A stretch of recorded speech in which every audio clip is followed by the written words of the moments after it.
இப்போ நீங்கள் பார்க்குறது ஒரு ஃபோல்டபுள் டோர். இது என்ன சைஸில் வேணால் பண்ணிக்க முடியும். தேவைப்படுறப்போ ஓப்பன் பண்ணிக்கலாம், க்ளோஸ் பண்ணிக்கலாம். இந்த டோர் எதுக்காக தேவைப்படும் அப்படின்னு பார்த்தீங்கன்னா, நிறைய பேர் ஓப்பன் கிச்சன் பண்ணுவாங்க, ஓப்பன் பூஜை ரூம் பண்ணுவாங்க, இல்லை வேறு சில இடங்களில் ஓப்பனாக விட்டுருப்பாங்க. திடீர்னு ஒரு பார்ட்டிஷன் தேவைப்படும், இல்லை ஏசி காற்று வெளியே போகக்கூடாது அப்படின்னு தோணும். அந்த மாதிரி இடங்களில் இந்த மாதிரி ஒரு பார்ட்டிஷன் தேவைப்படும். ஃபிக்ஸடாக பண்ணும்பொழுது அது ஃபுல்லாகவே மறைச்ச மாதிரி இருக்கும் இல்லையா? அதனால் தேவைப்படுறப்ப மட்டும் க்ளோஸ் பண்ணிக்கிட்டு தேவையில்லாதப்போ ஓப்பன் பண்ணிக்கலாம். அது மட்டும் இல்லாமல் நார்மலாக ஒரு உட்டன் டோரோ இல்லை யூபிவிசியில் டோரோ ஏதோ ஒன்று போடும்பொழுது அந்த ஃப்ரேம் வந்து பார்த்திங்கன்னா தரையிலையும் இருக்கும். அப்போது உங்களுக்கு க்ளீன் பண்ணும்போது பிரச்சனைகள் இருக்கும். நடுவில் ஒரு தடுப்பு மாதிரி அது வந்துடும்.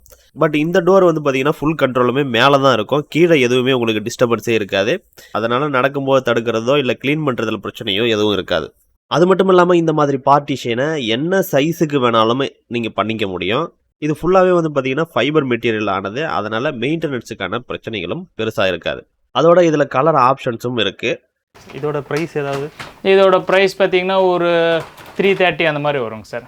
ஸ்கொயர் ஃபீட்டுக்கு? ஆமாம், பெர் ஸ்கொயர் ஃபீட் 330 வரும். இதுலேயே வந்து உங்களுக்கு வந்து ஸ்கொயர் அக்கர்லிக்கெல்லாம் இருக்குங்க. இந்த மெட்டீரியல் எங்கே கிடைக்கும் அப்படின்னு பார்த்தீங்கன்னா அம்ரீன் கர்டைன்ஸ். இந்த மெட்டீரியல் மட்டும் இல்லாமல் இங்கே mosquito mesh, curtains, wallpaper, sofa, காட்டு, மஸ்கிட்டோ நெட் இந்த மாதிரி நிறைய பொருட்கள் கிடைக்கும்.